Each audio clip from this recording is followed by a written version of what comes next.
शहर की राजनीति शहर विकास के मुद्दों पे नहीं रह के बाकी बातों पे रहेगी। एक दूसरे की खींचातान करेंगे, बीजेपी एनसीपी को पकड़ेगा, वो साई पार्टी को पकड़ेगा, वो सेना को पकड़ेगा, इसने ऐसा बोला, उसने ऐसा किया, सिर्फ उसमें राजनीति सीमित हो गई है। विकास के लिए कोई राजनीति नहीं होती है। एनजीओज बेचारे मीटिंग रखते हैं, बात करते हैं, उनके बातों को दबाया जाता है, उनकी बातों को देखा ही नहीं जाता है। आपकी प्रॉपर्टी है आपकी शक्ति। आपके सपनों को पूरा कीजिए लोन अगेंस्ट प्रॉपर्टी के साथ। चाहे हो आपका बिजनेस एक्सपांशन प्लान या फिर पर्सनल ड्रीम्स और future plans, we have got you covered with our loan against property. आज ही crystal finance by Ajit Makhijani से संपर्क कीजिए। Easy process, minimum documentation, fast approval, hassle free doorstep process. Town Darshan news, समाचार ही नहीं विचार भी। नमस्कार, मैं अशोक पिनानी, आप देख रहे हैं टाउन दर्शन न्यूज। उल्लासनगर में आज जब राजनीतिज्ञों के ऊपर से आम लोगों का विश्वास उठता जा रहा है, इस बीच आने वाले मनपा चुनाव में, जो अभी तक तय नहीं है कब होते हैं, इन चुनाव में कुछ पढ़े लिखे लोग भी राजनीति का रुख कर रहे हैं। इनमें से एक हैं एनसीपी नेता अजीत माकीजानी जी। उनसे जानते हैं कि ऐसे माहौल में वो किस तरह से राजनीति का रुख करना चाहते हैं, जबकि लोगों का विश्वास राजनीतिज्ञों के ऊपर से उठ चुका है। अशोक जी, मुझे लगता है यही बरोबर टाइम है। अगर कोई नए पढ़े लिखे चेहरे जिनको समाज के लिए कुछ करना है वो आगे आएंगे, तो ये जो पीरियड अभी समाज चल रहा है, ये ही बेस्ट समय है। उनको अपनी किस्मत राजनीति में आजमानी चाहिए। ये देखना चाहिए कि जिस हिसाब से माहौल चल रहा है, लोग उब चुके हैं इन नेताओं से, इन भ्रष्टाचार से, और वही कई सुनी घिसी पिटी बातें सुन के अगर लोग परेशान हो चुके हैं, तो ये बरोबर टाइम है ऐसे राजनीतिक लोगों, ऐसे हमारे जैसे लोग, पढ़े लिखे लोग आगे आए। देखें पब्लिक उनको एक्सेप्ट कर रही है कि नहीं एक्सेप्ट कर रही है, क्योंकि अभी जो टाइम है वो बदलाव का टाइम है, एक नई सोच का टाइम है, नए लोगों का टाइम है। अगर पब्लिक ने ये बार नए लोगों को भी नकारा, तो आगे चल के ये शहर की कैसी दशा दिशा होने वाली है वो शायद भगवान भी नहीं कह सकते। आज हम देखेंगे पिछले 10-15 वर्षों में, मतलब शहर का हर बड़ा प्रोजेक्ट जो महानगर पालिका ने दिया है वो फेल हुआ है। उसके बावजूद करोड़ों रुपया मनपा में जो लोग टैक्स भरते हैं, उनमें से विकास कार्य नहीं होते हैं। ना ही पीने का साफ पानी लोगों तक मिल रहा है, ना ही साफ सफाई हो रही है, और ना ही और कोई सुविधा लोगों को जैसे गार्डन वगैरह की मिल रही है। अगर आप चुनाव लड़ते हैं और जीतते हैं, तो किस तरह से इस भ्रष्टाचार की दलदल में डूबे हर विभाग को आप सक्रिय करने के लिए या उनसे काम लेने के लिए कार्य करेंगे? अशोक जी, मैं आपको बताना चाहूँगा, ये किसी अकेले बंदे का बस की बात नहीं है। जिस हिसाब से चक्रव्यूह बना हुआ है, जिस हिसाब से हमारे राजनेताओं ने चक्रव्यूह बना के रखा है, अभी मैं बताना चाहूँगा आपको, जो भी चुन के जाते हैं उनको ऐसा लगता है कि मैं 5 साल में कितना मैक्सिमम कमा सकूँ। वो ना सिर्फ कारपोरेशन से कमाने के चक्कर में रहता है, लेकिन जो जोड़ तोड़ की राजनीति चलती है ना, ये प्रभाग के लिए, ये वोटिंग के लिए, उसमें भी वो कमाने के चक्कर में रहते हैं। हर एक की अपनी अपनी गणित होती है, 5 साल का हर एक का अपना अपना टारगेट रहता है, और एक दूसरे में कंपटीशन रहती है कि उसने अगर 5 लाख लिए तो मैं 10 लाख लूँ, मैं 15 लाख लूँ, मैं 20 लाख लूँ। आजकल की राजनीति वो चल रही है। तो ये मेरे अकेले की दम की बात नहीं है। मैंने पहले भी किसी इंटरव्यूज़ में बोला है कि अभी जो हमारे सोच के हिसाब से जो राजनेता लोग सदन में आने चाहिए, वो कॉम्बिनेशन होना चाहिए। जो प्रॉपर वार्ड में काम करते हैं या जिनको काम करने की इच्छा है, कुछ पुराने लोग, कुछ नए लोग, ऐसे 50-50 का एटलीस्ट कॉम्बिनेशन अगर होगा, तो हम लोग बहुत सारी चेंजेस ला सकते हैं कारपोरेशन में। भ्रष्टाचार पे लगाम लगा सकते हैं। सबसे बड़ा मुद्दा भ्रष्टाचार है। कुछ आपको दिखाई देता है, कुछ दिखाई नहीं देता है। कहाँ के पैसे कहाँ आते हैं, कहाँ जाते हैं, विश्वास ही नहीं कर सकेंगे आप। ऐसी ऐसी बातें कारपोरेशन में होती हैं। ये तो कुछ बातें सोशल मीडिया में आ गई, किधर न किधर आ गई। वो भी आजकल देखा गया है, सोशल मीडिया में अगर कोई लिखता है तो उसको अपने पर्सनल बेनिफिट के लिए लिखता है। उसको पता है मैं लिखूंगा, मुझे कहाँ से फ़ोन आएगा और मेरे को कहाँ ना कहाँ से लिफाफा मिलेगा। सब वही बातें चल रही हैं। समाज को सब बातें पता हैं, इसके लिए राजनीतिक लोगों के ऊपर विश्वास उठ चुका है। अभी मेरे ऊपर भी, मैं जहाँ पे वर्किंग कर रहा हूँ, धीरे धीरे लोग पहले ऐसे ही समझते थे, लेकिन अभी धीरे धीरे लोगों का कॉन्फिडेंस बढ़ते गया है। उनको लग रहा है कि नहीं, तो वो जो हवा फैल रही है ना, मेरे जैसे हमारे पार्टी में ओमी जी की जैसे सोच देखेंगे तो नए लोग, ऐसे बहुत सारे लोग हम लोग ऐसे ला रहे हैं। और भगवान ने चाहा तो भले किसी भी पार्टी से, लेकिन यंग पढ़े लिखे लोग जिनको पैसों की नहीं पड़ी है, कुछ न कुछ समाज के लिए उनको करना चाहते हैं, वो ये बार आने दिखने को मिलेंगे नए चेहरे। आपने अभी अपनी पार्टी की बात कही, ओमी जी की जिक्र किया। यहाँ पर एक चीज़ आती है कि कहीं न कहीं भ्रष्टाचार के आरोप आपकी पार्टी से जुड़े लोगों पर भी लगते हैं। किसी व्यक्ति के ऊपर किसी TDR घोटाले में किसी का नाम आता है, किसी का किसी प्लान पास करवाने के में नाम आता है। तो इस तरह की चीज़ों से कैसे बचेंगे आप? कोई भी, मैंने बोला आपको, पूरी तरह से भ्रष्टाचार में लिप्त हैं। एक दूसरे में कंपटीशन लगी हुई है। कितना दबाव अधिकारियों के ऊपर रख सकते हैं, कितना दबाव बाकी लोगों के ऊपर, कॉन्ट्रैक्टर के ऊपर, बिल्डर लॉबी पर, कितना कोई पार्टी ज़्यादा दबाव रख सकती है, उतना ज़्यादा हम लोग पैसे कमाएंगे। ये मैंने पहले बात आपको क्लियर की। रही बात, हमारे पार्टी में कुछ ऐसे लोग हैं, अगर आपको ऐसा लग रहा है, आप प्रूफ देंगे। हमारी पंचम कालानी जी, ओमी कालानी जी और हमारे पप्पू कालानी इन बातों में सक्षम हैं। उनके ऊपर बरोबर से एक्शन वगैरह लेंगे। राजनीति है, ऐसा नहीं कहूँगा कि 100% हमारे पास भी जो लोग हैं सब सच्चार हैं, सब ये हैं। समय समय की बात है। अभी समय ऐसा चल रहा है तो कचरे में जो भी पानी जाएगा वो भी कचरा ही बन जाएगा। आजकल की ऐसे है, तभी मैंने बोला 50% कम से कम नए लोग किसी भी पार्टी के हों, लेकिन आने चाहिए। अभी हम देखेंगे, अगर आप कहते हैं कि भ्रष्टाचार को ख़त्म करना है तो 50% लोग नए आने चाहिए, 50% पुराने, एक कॉम्बिनेशन होना चाहिए। तो जो 50% पुराने हैं, जो गाग हैं, आपको लगता है कि वो नए लोगों को जगह देंगे? अभी नए लोगों को कोई भी जगह नहीं देना चाहता।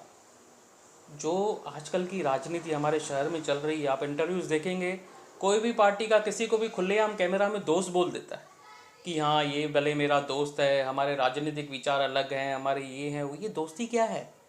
ये आपस में प्रॉफिट शेयरिंग है, आपस में पैसों की लेन देन है। किसी मुद्दे पे आपस में समझौता करना है कि तू इतना ले, मैं इतना लेता हूँ, ऊपर मैं इतना पहुँचाऊँगा।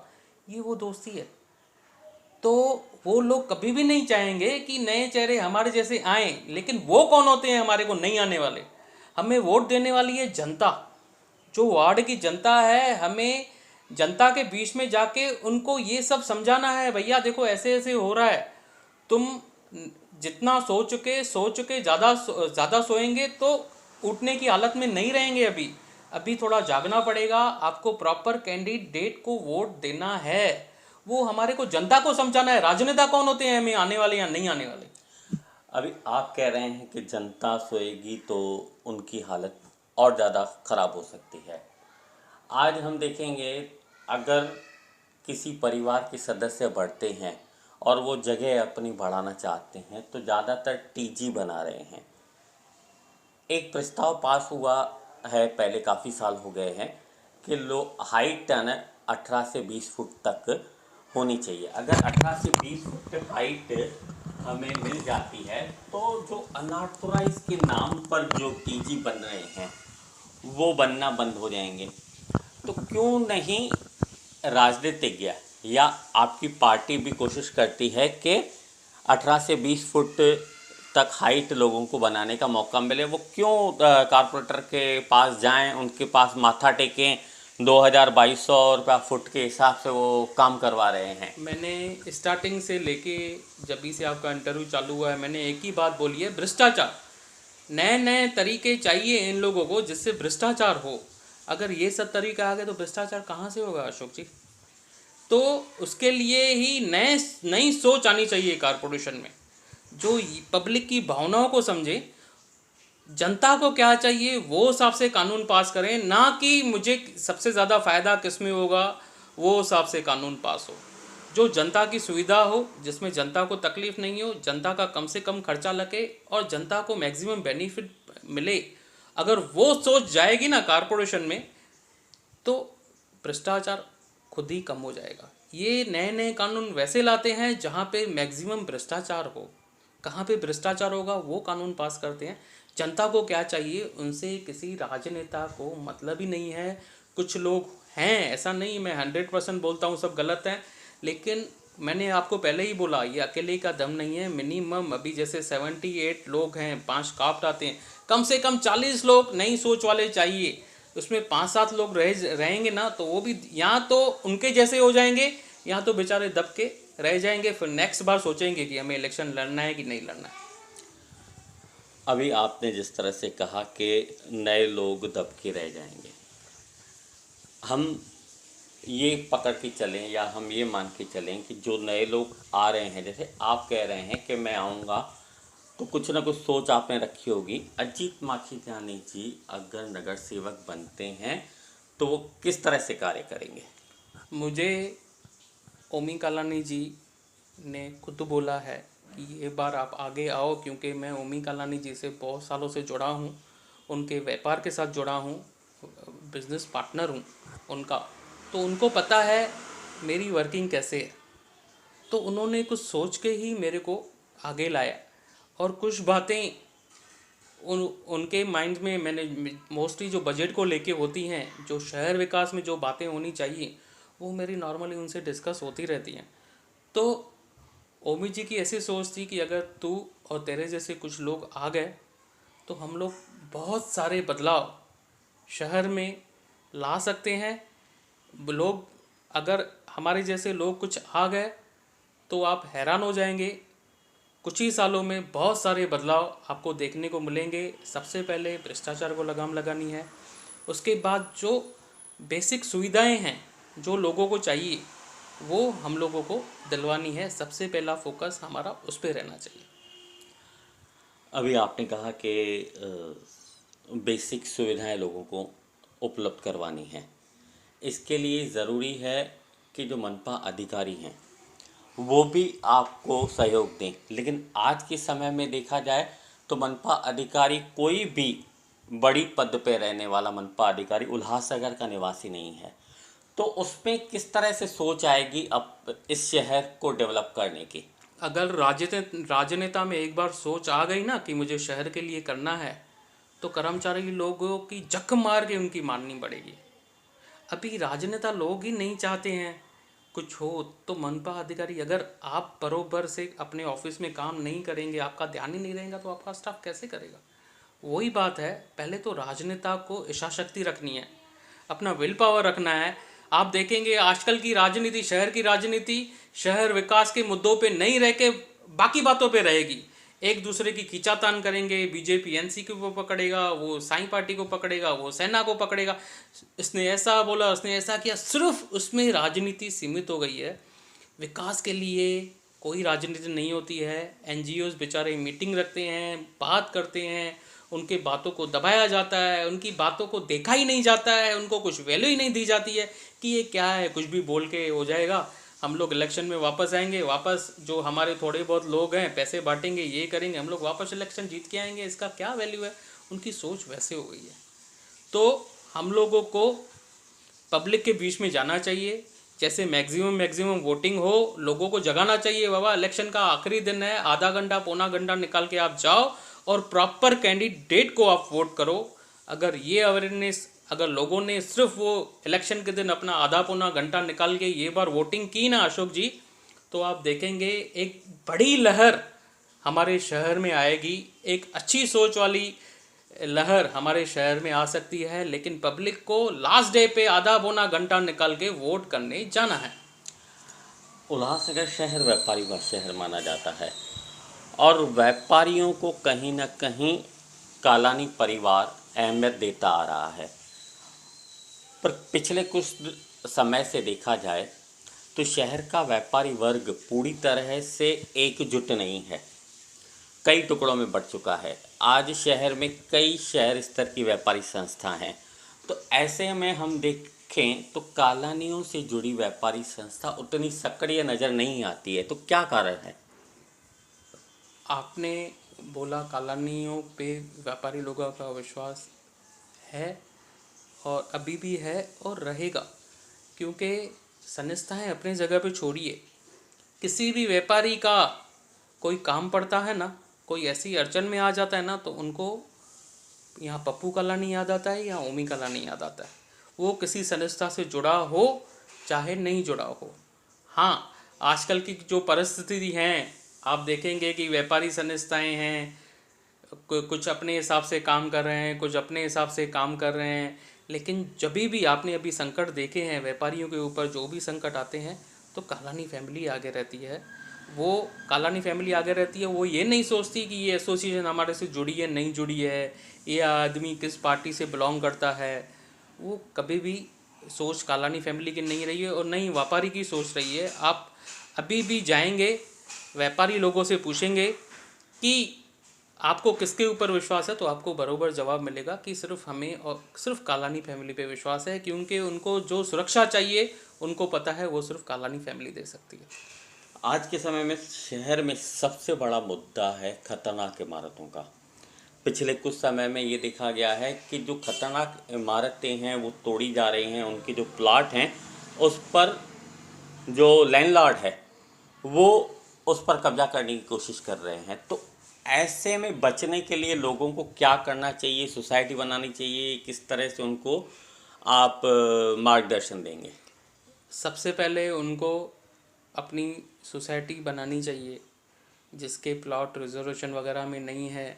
कुछ रजिस्ट्रेशन वगैरह के प्रोसेस अगर वो थोड़ी मेहनत करेंगे, अच्छे एडवोकेट के पास जाएंगे, थोड़े पैसे भी खर्चे करेंगे, तो उनको बरोबर से सलाह मिल जाएगी। उनको पहले जितना हो सके वो अपने प्रोसेस में जाना चाहिए।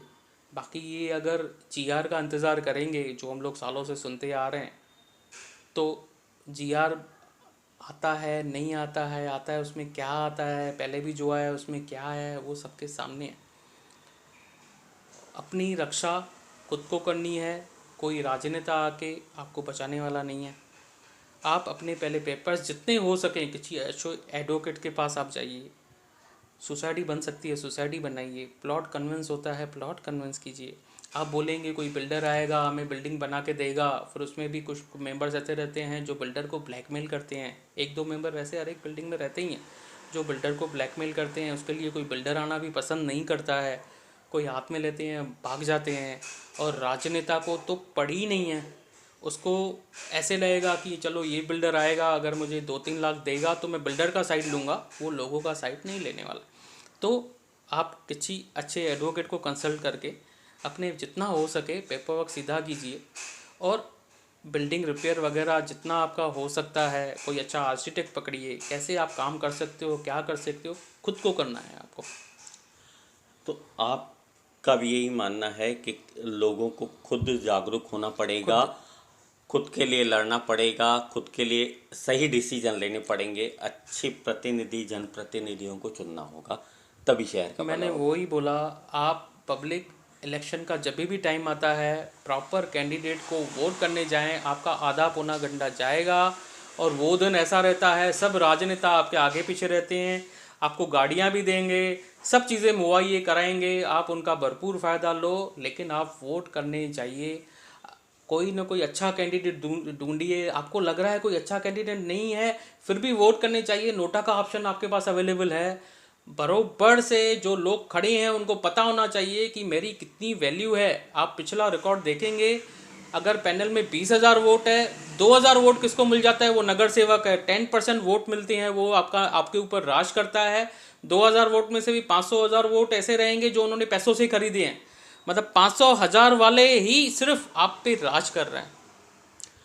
तो आप थोड़ा जागृत होइए, वोट करने चाहिए।